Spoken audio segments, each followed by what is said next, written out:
timely debt relief to countries, including under the Common Framework for Debt Treatment, where progress has been too slow.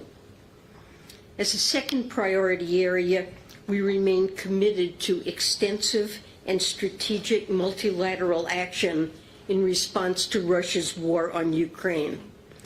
The price cap and sanctions, both the result of unprecedented global collaboration, are having powerful impacts on Russia's ability to wage its brutal and unjust war.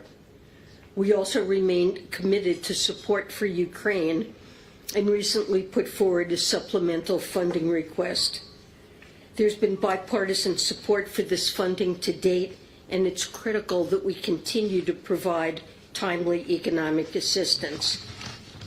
During my visit to Kyiv earlier this year, I saw firsthand the importance of this assistance in enabling Ukraine's resistance on the front lines.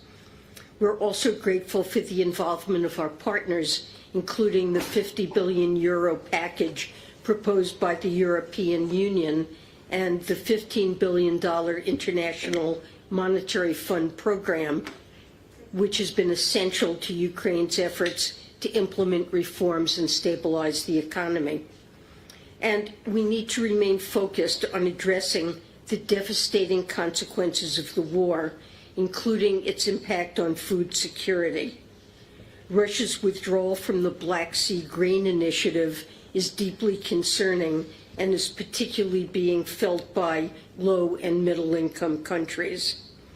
In response, we hope to move forward on efforts such as supporting the Global Agriculture and Food Security Program and working toward a successful replenishment of the International Fund for Agricultural Development. Last but not least, continuing to advance the U.S. India relationship will be a priority this week. We highly value our bilateral relationship with India. In fact, this is my fourth time in India over the last year, making it the country I visited most frequently as Treasury Secretary. We also welcomed Prime Minister Modi to the U.S. in June.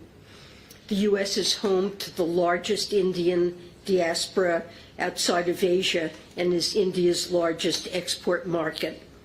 Expanding our bilateral economic ties and our cooperation on global challenges is crucially important to us. And let me stop there, and with that, I'm happy to take your questions. Secretary Yellen, thank you so much for doing this. The World Bank, among others, has also expressed concern about a period of higher interest rates and slower global growth. I'm curious for what you're hearing from other countries about the risks to global growth and how that's shaping all the priorities that you just outlined. So certainly we're aware of the risk to global growth. I would say the most important negative influence is Russia's war on Ukraine, which has escalated energy and food prices. And as many at G20 meetings have stated repeatedly, the most important thing we could do for global growth is for Russia to end its brutal war on Ukraine. That said, I think I've personally been surprised by the strength of global growth and how resilient the global economy has proven to be. And recently the IMF has somewhat improved its economic projections, but many countries have built important buffers which have enabled them to weather very significant shocks to the global economy. And while there are risks in some countries that have been certainly have been affected, overall the global economy has been resilient, and as you know, the United States has done particularly well. Victoria? Just a follow-up, how concerned are you about the Chinese slowdown, or how does it affect your outlook for the global, how does it affect your global growth outlook? And also, just on Ukraine, you talked about U.S. support. I was just wondering, especially on the supplemental funding request, if you're at all concerned about having difficulty getting this through Congress, given negotiations over government funding. And yeah, thank you. So, with respect to China, China faces a variety of both short and longer-term global challenges, economic challenges that we've been monitoring carefully, including less of a pickup in consumer spending than had been anticipated in the aftermath of the COVID restrictions, as well as longstanding issues with respect to the property sector and debt related to that. And longer term, of course, population growth is now turned negative and the labor force is beginning to shrink.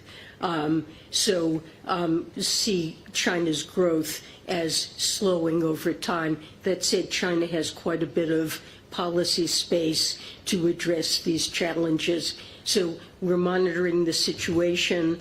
I don't see it as having very significant direct impact on the United States. Some countries in East Asia are more likely to be affected by the slowdown, but it's something that we are keeping an eye on. With respect to the supplemental, I'm pleased that there has been bipartisan support in both houses of Congress for Ukraine, and I feel confident that we'll be able to make sure that we have funding. We continue to stand behind Ukraine for as long as is necessary. Thank you, Madam Secretary. Curious about two things.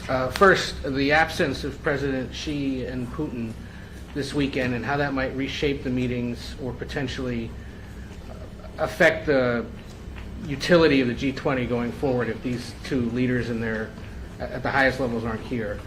Also curious if you have any comment on the apparent reports out of China that they're banning the use of iPhones by government workers or further restricting them for whatever reason, similar to how we've banned TikTok and Huawei.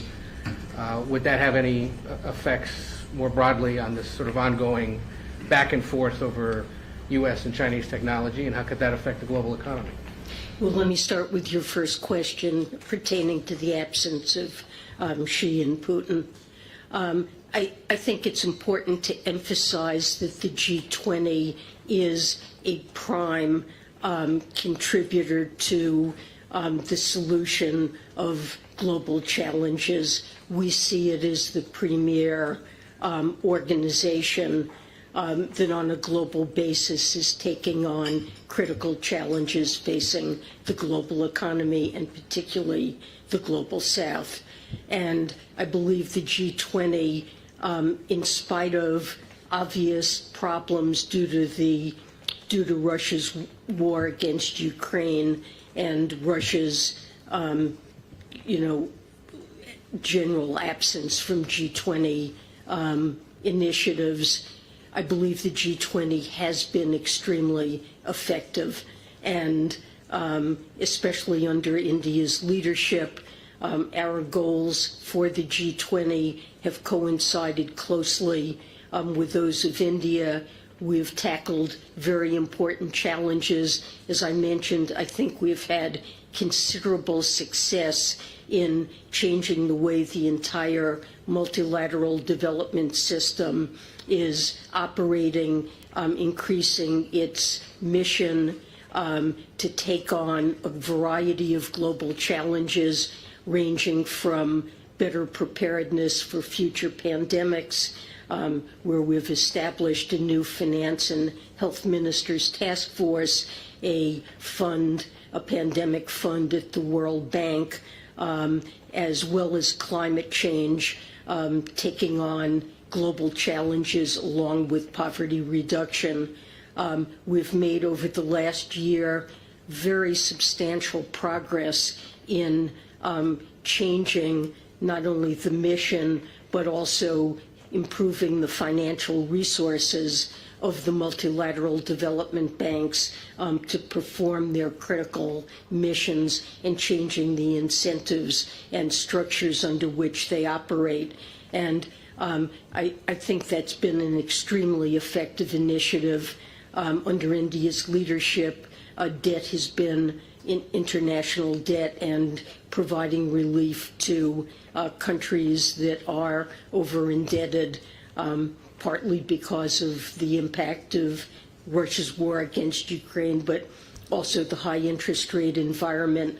I believe we're beginning to make significant progress there. So I do see the G20 as a very effective forum. We appreciate India's leadership. We look forward ourselves to hosting the G20 in 2026, and even without Russia's active participation in the tensions the war has created, I still see the G20 as highly effective.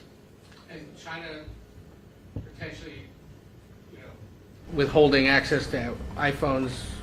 Oh, on iPhone. I'm sorry. I'm not aware of what's involved in that. I'm not really prepared to give you an answer on that. James, thank you, Secretary Yellen. How soon are you expecting other U.S. allies and partners to join your plan for the World Bank with specific pledges? And will the scale of this be sufficient to really reduce the dependence of emerging economies on lending from China, which your administration has described as coercive? Well, we certainly seek with our G20 partners to enhance the financial capacity of the World Bank and the MDB system more generally. And the reforms that are underway, as I indicated, could lead over the next decade to an additional $200 billion. In addition, we're looking forward to discussing the possibility of putting in place other capital adequacy framework recommendations, like adding callable capital that could further increase the resources. But President Biden has asked Congress to provide an additional $2.25 billion to the World Bank, an initiative that is designed to show our commitment to relieving global problems of the South, taking on global issues like climate change and pandemic preparedness, and those resources can lead to around an additional $25 billion, just the U.S. contribution to lending ability of the World Bank. They would go toward additional funds for IDA to make very low-cost subsidized loans to the most challenged low-income countries, as well as concessional finance to attack global problems. And we have asked other countries to join with us to the extent that they're able to in this initiative. We are hopeful that other countries, depending on their financial capacity, will join us, and we can scale that up. In addition, with respect to the IMF, the supplemental calls for an additional $25 billion loan from the U.S. to the Poverty Reduction and Growth Trust at the IMF that would be further concessional finance for low-income countries. So these are important initiatives, doing what we can, and it's not just a question of responding to China. It's a question of addressing two long-standing global challenges: reducing poverty, addressing global public goods issues. That this is a critically important mission. Catherine Lucy, Journal. Thank you, Secretary. Do you think that the G20 will be able to reach agreement on a communique, and specifically on the war in Ukraine as part of that?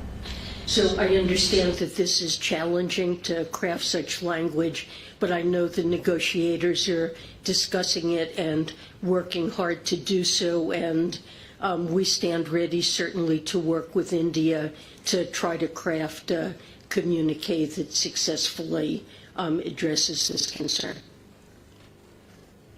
Time for one final question. Thank you, Madam Secretary. There are indications that Russia has found some ways around your price cap by using fewer Western insurance services and ships, and in fact, the price of Russian oil has climbed in some cases above the price cap. Are you worried that your Russia policy is becoming more difficult to effectively implement? So my perception is that the price cap continues to work. It had two goals. One was to cut Russia's revenues, and our estimate is that Russia's revenue from oil has declined by around 44% over the last year. The second goal was to keep the global market well supplied, and Russia's exports and sales into the global market have continued and have not significantly contracted. Now, the ban applies to services, so the $60 price cap applies to any oil sold using services from members of the coalition. And although there are sales that are permitted under the price cap, as you mentioned, that do not use Western services, and many of those are occurring at prices above $60. They're not a violation of the price cap, and it is very expensive for Russia and other countries to provide services where Western providers have clear price advantages. And so while such things are occurring, it erodes the revenue that Russia is able to receive on net from those sales. And certainly there are substantial sales that are occurring as well using Western services, and as far as we can tell, and we're certainly monitoring for evasion of the sanctions, these sales are occurring below the $60 price cap. So I do believe it continues to work. Thanks, everyone.